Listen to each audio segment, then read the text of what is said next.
آپ کہا جاتا ہے، ام الکتاب۔ سورہ فاتحہ کو فاتحہ بھی کہتے ہیں، شافیہ بھی کہتے ہیں۔ سورہ فاتحہ کی تقریباً 19 نام ہیں، کافیہ بھی کہتے ہیں۔ ایک نام تو سورہ فاتحہ کا شفا ہے، یعنی سورہ فاتحہ اگر کسی بھی مرض پر پڑھ لی جائے وہ شفا ہے۔ ایک صحابی تھے، راستے پہ چل رہے تھے، کسی کو بہت بڑی تکلیف تھی، الجھن تھی، تو صحابہ اکرام موجود تھے۔ ان میں سے ایک صحابی نے کچھ پڑھا اور ان پر پھونک دیا۔ ابھی پھونکنے کا کوئی آرڈر آیا نہیں تھا، انہوں نے اپنے سے کر لیا، حضور صلی اللہ علیہ وسلم نے بتایا نہیں تھا، اس طرح سے پھونک دیا اور وہ صحیح بھی ہو گئے۔ لیکن صحابہ ہر عمل کو حضور سے پوچھتے تھے۔ واپس آئے، صحابہ نے پوچھا یہ تم نے کیا کیا، اس مریض کے ساتھ تم نے کیا کیا؟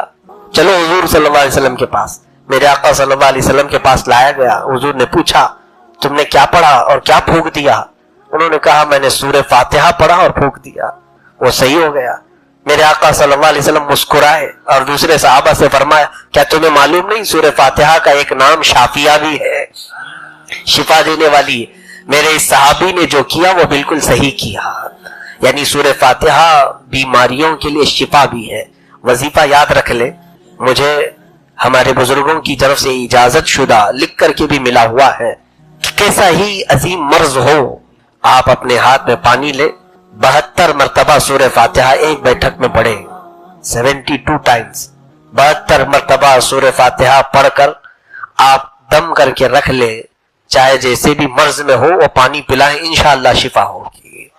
اللہ نے چاہا تو بڑے عظیم امراض سے بھی شفا مل جائے گی۔ اللہ شفا طیبۃ انک سمیع الدعاء فنادته الملائکۃ وهو قائم یصلی فی المحراب۔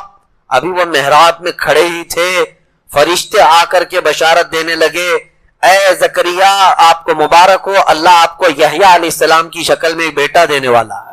بیٹا بھی دے رہا ہے لیکن ساتھ میں نبی بنا کر دے رہا ہے۔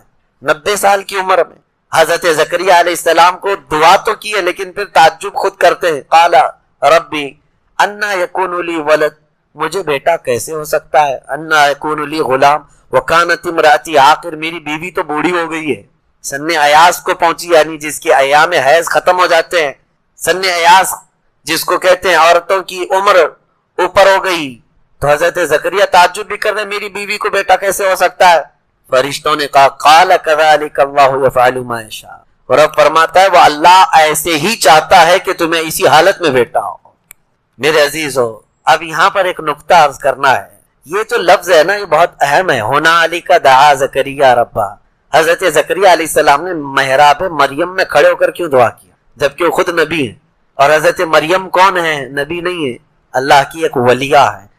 بات یہ سوچنے کی ہے ایک نبی کی دعا ولی کی بیٹھک پر قبول ہو سکتی ہے تو پھر ایک امتی کی دعا ایک ولی کے مقام پر کیوں نہیں قبول ہوتی؟ نسبتوں کا احترام قرآن نے ہمیں بتایا ہے۔ پوری بیت المقدس مسجد اقصی کہیں بھی دعا کرتے، لیکن قرآن میں ہے جہاں بی بی مریم بیٹھتی تھی وہیں حضرت زکریا علیہ السلام نے دعا کیا۔ پتہ یہ چلا کہ دعاؤں کی قبولیت کی کچھ جگہیں بھی ہوتی ہیں جہاں جا کر کے دعا کریں تو فوراً اللہ قبول فرماتا ہے۔ اسی طرح فتاوی رضویہ شریف میں اعلیٰ حضرت نے وہ مقامات گنائے ہیں جہاں سب سے جلدی دعائیں قبول ہوتی ہیں۔ میں آپ کو ایک جگہ بتا دوں اعلیٰ حضرت نے جو لکھا ہے، بہت سارے مقامات لکھے ہیں، ان میں ایک جگہ امام اہل سنت فرماتے ہیں سب سے تیز دعا قبول ہونے کا مقام اجمیر معلیٰ غریب نواز کا دربار ہے۔ مجھے حیرت ہوتی ہے، بریلی کے نام سے کچھ لوگ چڑھتے ہیں، اعلیٰ حضرت کے نام سے کچھ لوگوں کو تکلیف، جبکہ اعلیٰ حضرت نے خود یہ لکھا ہے فتاوی رضویہ شریف میں کہ دعاؤں کے قبول ہونے کی جو جگہ ہیں ان میں سے ایک جگہ اجمیر معلیٰ غریب نواز کا دربار ہے۔ میرے عزیزو، یہ قرآن پاک سے ثابت ہے کہ جہاں اللہ کے اولیاء بیٹھتے ہیں وہاں دعائیں قبول ہوتی ہیں۔ بہرحال یہ آل عمران، پھر حضرت بی بی مریم وہیں پلی بڑھی، جوان ہوئی، یہاں تک کہ ان کی جوانی تک کسی بھی مرد نے ان کو چھوا تک نہیں، ان کو چھوا بھی نہیں حضرت بی بی مریم۔ اور اس کے بعد پھر اللہ رب العزت کی مرضی تھی کہ جبرائیل امین علیہ السلام کو بھیجا اور انہوں نے آ کر ان پر ایک پھونک ماری۔ جب حضرت بی بی مریم جوان ہوئی تب کی بات، حضرت مریم حاملہ ہو گئی۔ اور پھر حضرت عیسیٰ علیہ السلام کی ولادت ہوئی. انشاءاللہ سورہ مریم 16ویں پارے میں جب آئے گا تو حضرت عیسیٰ علیہ السلام کے متعلق تفصیلاً میں انشاءاللہ عرض کروں گا. آج عمران کون ہے، آل عمران کون ہے، وہ میں نے بتایا. عمران حضرت عیسیٰ علیہ السلام کے نانا ہیں، اور آل عمران حضرت بی بی مریم اور حضرت عیسیٰ علیہ السلام کو آل عمران میں شمار کیا جاتا ہے. یہ آل عمران ہے. ان آیات میں نے اس سے قبل بھی بیان کیا اور ریکارڈ موجود ہوگا کہ جب عورتیں تمہاری حاملہ ہوں یا ولادت کا وقت قریب آئے تو یہ 2 آیتیں ہیں قرآن شریف میں، یہ 2 آیتیں وہ تلاوت کریں، نہایت آسانی کے ساتھ ان کی ولادت بھی ہوگی، اور صرف ولادت نہیں بلکہ نیک و صالح اولاد ہوگی.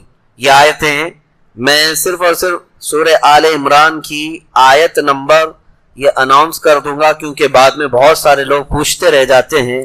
آیت نمبر 36 اور آیت نمبر 37 سورہ آل عمران کی یہ 2 آیتیں جب بھی عورتیں حمل سے ہوں تو وہ یہ تلاوت کریں، اور ولادت کی آسانی کے لیے سب سے بہترین آیتیں.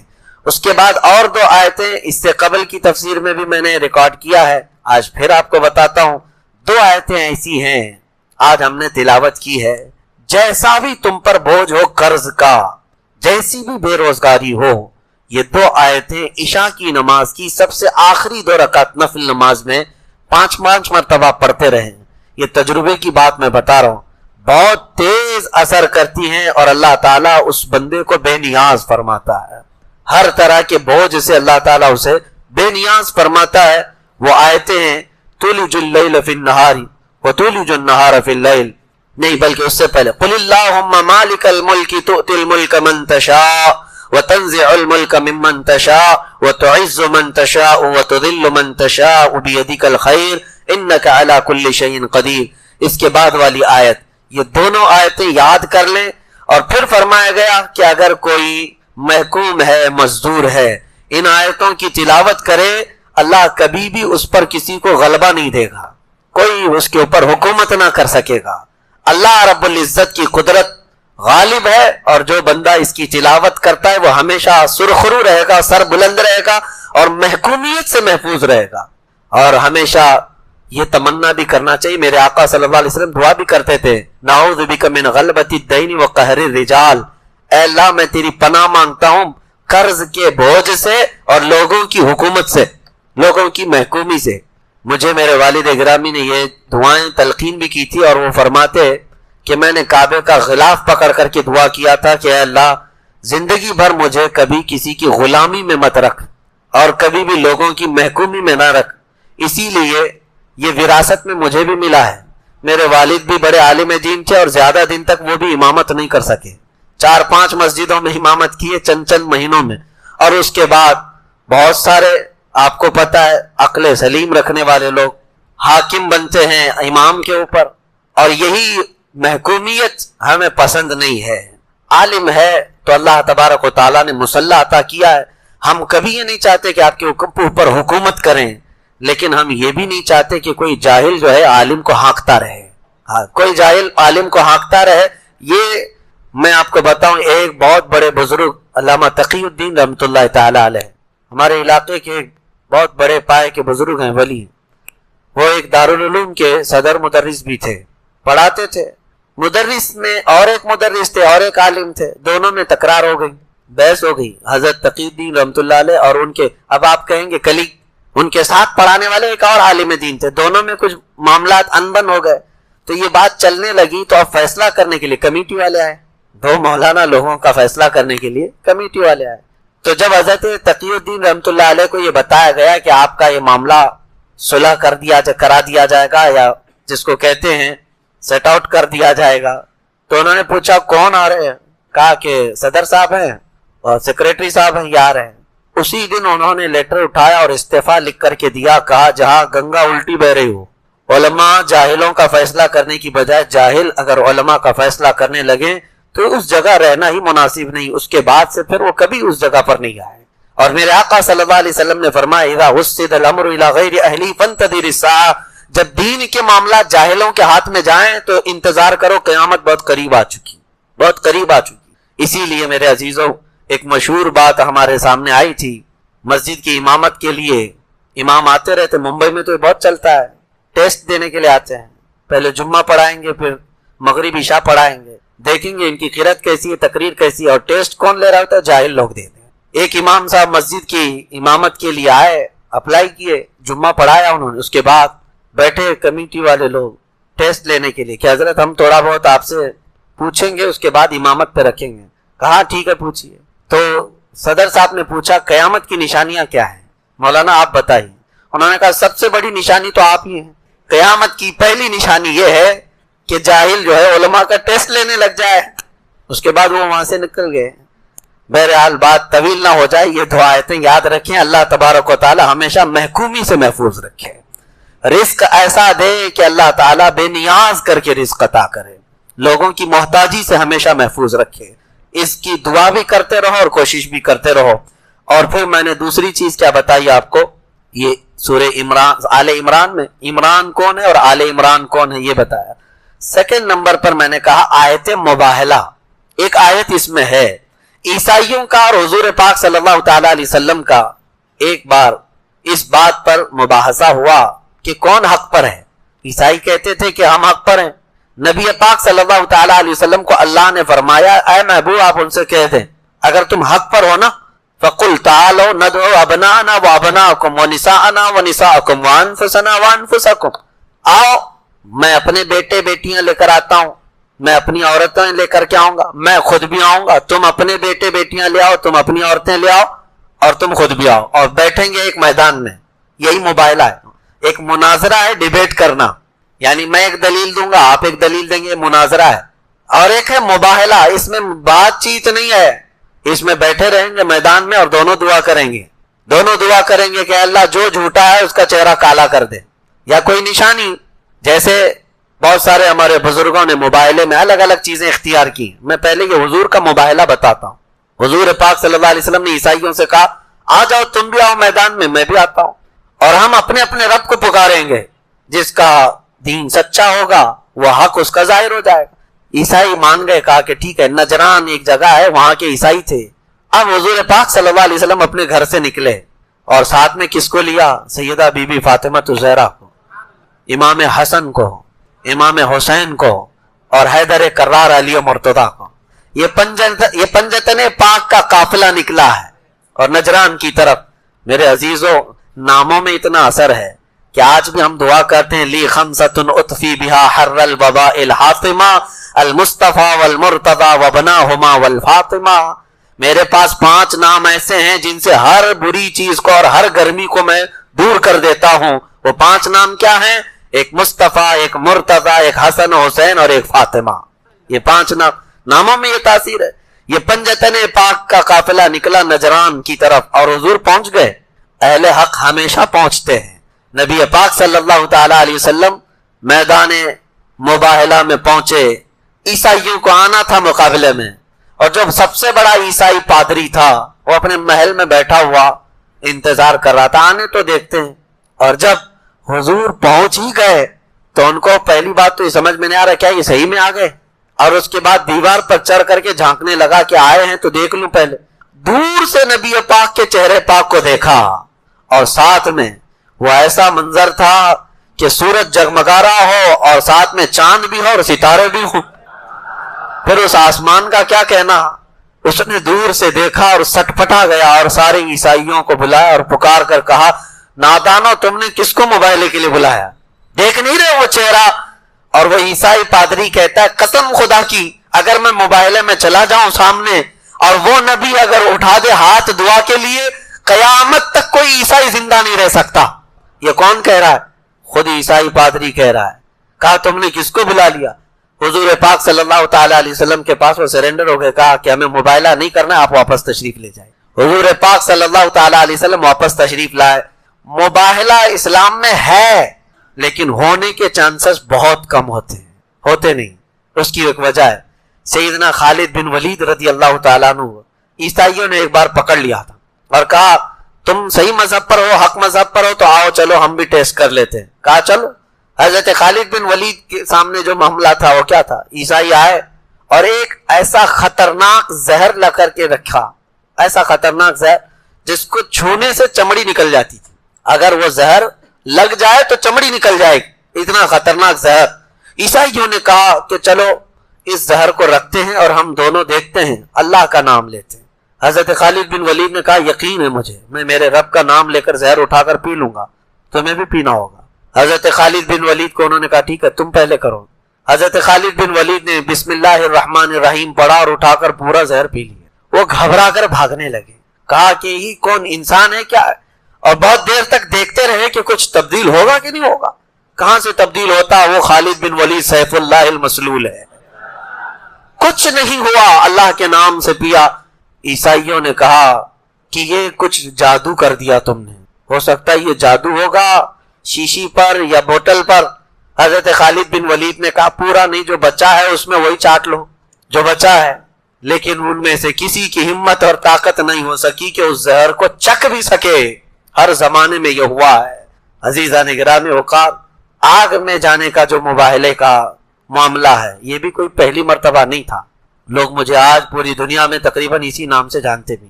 نبی پاک صلی اللہ تعالی علیہ وسلم کی عزت کی بات تھی، ہم نے مباہلے کا اعلان کیا تھا. اور ظاہر سی بات ہے کوئی پری پلان اور منصوبہ بندی نہیں ہوتی، یہ جذبات ہوتے ہیں، یہ ایمانی تقاضا ہوتا ہے. ہم نے بہت دنوں تک دیکھا ان کو ڈیبیٹ کرنے کا کوئی مسئلہ ہی نہیں، اور ان کے میدان ہے، ان کا میز ہے، ان کے ٹٹو ہیں، ان کا میڈیا ہے، جس کو چاہے لڑاتے رہیں. اس کے لیے ہم نے کہا تھا سیدھی سی بات ہے کہ آؤ میدان میں اترتے ہیں، کوئی میڈیا والا آئے نہ آئے، ہم بھی اتر کر کے آگ میں چلتے ہیں، تم بھی اتر کر کے آؤ، دیکھا جائے گا. میرے عزیزوں، یہ کوئی اس وقت کی کوئی لفاظی یا پکائی نہیں. الحمدللہ اس اعلان پر آج بھی میں برقرار ہوں، آج بھی آخری سانس تک ہم برقرار ہیں. اس چیز پر ہمارے دین پر ہمیں یقین ہے. مجھے میری ذات پر نہیں، میرے رب کی ذات پر یقین ہے، اور میرے نبی کے سچے ہونے پر ہمارے وجود سے زیادہ یقین ہے، ہمارے وجود سے زیادہ یقین ہے. یہ ضروری نہیں کہ ہم بہت پاکیزہ لوگ ہیں، بہت بڑے ولی ہیں یا پرہیزگار ہیں، نہیں، ہمیں ہماری طرف کوئی یقین نہیں ہے، لیکن اللہ کی ذات پر یقین. یہ پہلی مرتبہ نہیں، سرکار مفتی اعظم ہند رحمۃ اللہ تعالی علیہ کے زمانے میں بھی اس طرح کا معاملہ پیش آیا. اور ایک بڑے بزرگ ہیں ابو مسلم خلانی، ان کے زمانے میں بھی ایسا معاملہ پیش آیا آگ میں اترنے کا، اور وہ اتر کر کے بھی دکھائے. حضرت مفتی اعظم ہند رحمۃ اللہ تعالی علیہ کے زمانے میں شدھی کرن ایک تحریک چل رہی تھی، گھر واپسی، بہت سارے لوگوں کو مرتد بنا رہے تھے لوگ. تب ایک بہت بڑے پنڈت اور سوامی کو انہوں نے چیلنج کیا تھا آگرہ کی سرزمین پر کہ ایک بہت بڑی کڑائی تیل میں پک رہی تھی اور آگ لگی ہوئی تھی. مفتی اعظم ہند رحمۃ اللہ تعالی علیہ اور شیر بیش اہل سنت علامہ حشمت علی خان رحمۃ اللہ علیہ، یہ دونوں تھے. اور جو سوامی تھا، جو پنڈت تھا، وہ بکواس کیے جا رہا تھا. تو آپ نے اس سے کہا کہ اگر تو اپنی تمام باتوں پر سچا ہے تو آجا اس کڑائی میں کود جاتے ہیں، یہ گرم کھولتا ہوا تیل ہے، یہ آگ لگی ہوئی ہے. اس نے سوچا کہ یہ مذاق میں کہہ رہا ہے مولوی. پھر انہوں نے کہا، کھینچ کر کے جب قریب لایا تو تھر تھر کانپنے لگ گئے. کہا کیا حقیقت میں کرے گا؟ یہی معاملہ سلطان الہند غریب نواز کی بارگاہ میں بھی ہے، آپ کے ساتھ بھی ہوا. ایک مرتبہ ایک پجاری بیٹھا ہوا تھا، آگ کی پوجا کر رہا تھا. غریب نواز رضی اللہ تعالیٰ عنہ نے رک کر کے کہا کہ ذرا اس میں ہاتھ ڈالو جو تمہارا خدا ہے. اس نے کہا یہ تو جلائے گی.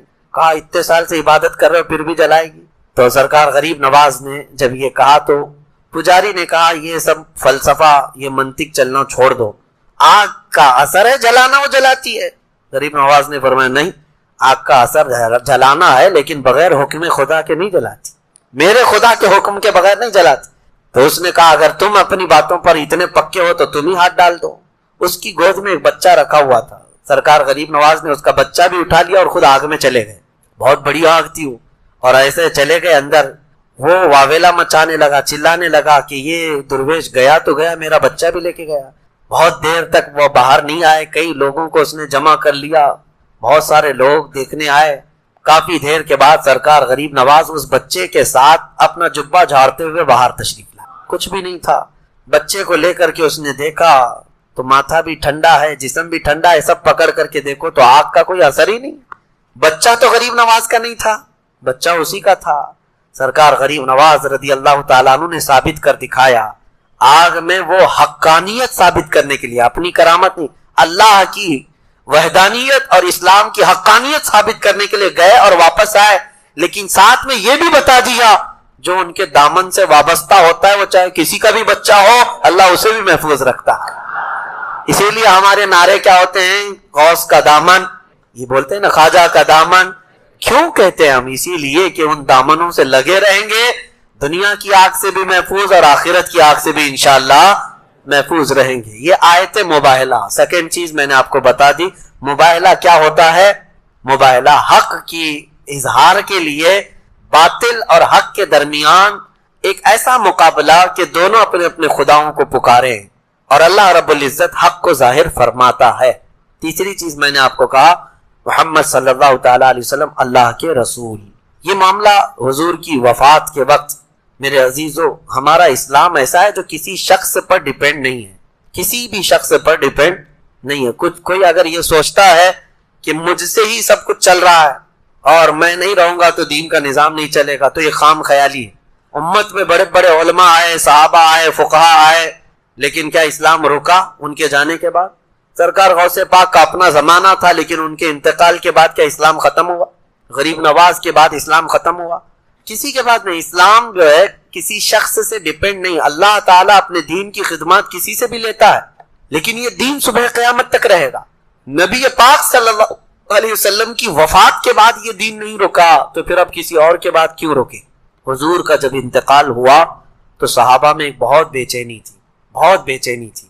صحابہ اکرام ایسی کیفیت میں تھے کہ ان کو بتانا مشکل ہے، لیکن صدیق اکبر نے یہی آیت تلاوت کی تھی جو آج ہم نے تلاوت کی. وما محمد الا رسول قد خلت من قبله الرسل افإن مات أو قتل انقلبتم على اعقابكم ومن ينقلب على عقبيه فلن يضر الله شيئا. حضرت ابو بکر نے ممبر پر کھڑے ہو کر کے آیت تلاوت کی. حضرت عثمان غنی کو صحابہ بتاتے ہیں ایسی حالت تھی جیسے بچوں جیسی حالت ہو گئی تھی. حضرت علی پتھر کی طرح جامد کھڑے ہو گئے تھے، کوئی ہلائے تو ہلتے نہیں تھے. صحابہ جہاں تھے وہیں دیواروں سے کوئی چپکے ہوئے کھڑے تھے. حضرت عمر تو تلوار نکال کر کہہ رہے تھے کہ کوئی کہے گا کہ میرے نبی کا انتقال ہوا میں گردن مار دوں گا. حضرت عمر تسلیم کرنے کو تیار نہیں. وہ کہہ رہے تھے کہ جیسے موسیٰ علیہ السلام کوہ طور پر گئے تھے اللہ سے کلام کرنے کے لیے، ہمارے نبی بھی گئے ہیں، وہ واپس آئیں گے. حضرت عمر کی غلبہ محبت تھا سب کے اندر. حضرت ابو بکر نے اس وقت یہ آیت تلاوت کی. کہا کیا اس آیت کا معنی؟ محمد اللہ کے ایک رسول ہیں، ان سے پہلے بھی رسول آئے اور چلے گئے. اور حضرت ابو بکر کہتے ہیں تم میں سے جو محمد صلی اللہ علیہ وسلم کی عبادت کرتا تھا وہ سن لے کہ محمد صلی اللہ علیہ وسلم کا انتقال ہو چکا، اور جو اللہ کی عبادت کرتا تھا وہ اللہ حی اور قیوم، کل بھی زندہ تھا، آج بھی زندہ، ہمیشہ زندہ رہے گا. تم کس کی عبادت کرتے ہو؟ صحابہ اسی وقت کھڑے ہوئے اور کہا ہم کو تو ہمارے نبی نے صرف اللہ کی عبادت سکھائی، وہ اللہ حی اور قیوم ہے، ہمیشہ زندہ ہے. پھر سب صحابہ کھڑے ہو گئے. نبی پاک صلی اللہ تعالی علیہ وسلم کے وصال کے بعد سب کو کھڑا کرنا یہ معمولی کام نہیں تھا. یہ صحرا حضرت ابو بکر صدیق کے سر جاتا ہے. میرے عزیزو یہ بہت بڑی بات ہے. غم میں ایسا ہوتا ہے کہ کبھی اگر آپ کے گھر میں آپ کے باپ سب سے اہم ہو، باپ کا انتقال ہو جائے تو گھر سونا سونا ہو جاتا ہے. لوگ بیٹھے رہ جاتے ہیں، کچھ کرتے نہیں ہیں، سمجھ میں نہیں آتا کرے کیا. وہ تو امت کے آقا، ہم غریبوں کے والی تھے، وہ صحابہ کی آنکھوں کی ٹھنڈک تھے.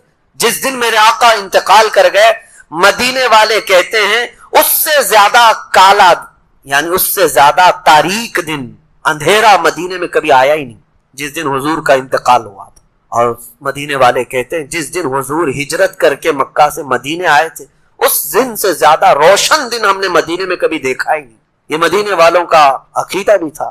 میرے عزیزوں یہ آپ کو یہاں سے مجھے یہ بتانا ہے کہ اگر کوئی شخصیت ایسی ہے جس سے پورے لوگ جڑے ہوئے ہیں تو آپ یہ سمجھ لیں اس شخصیت کے انتقال کے بعد کام ختم نہیں ہونا چاہیے. ہمارے دین کا نظام ایسا ہے اللہ اور اس کے رسول کے لیے کام کرو، کسی شخص کے لیے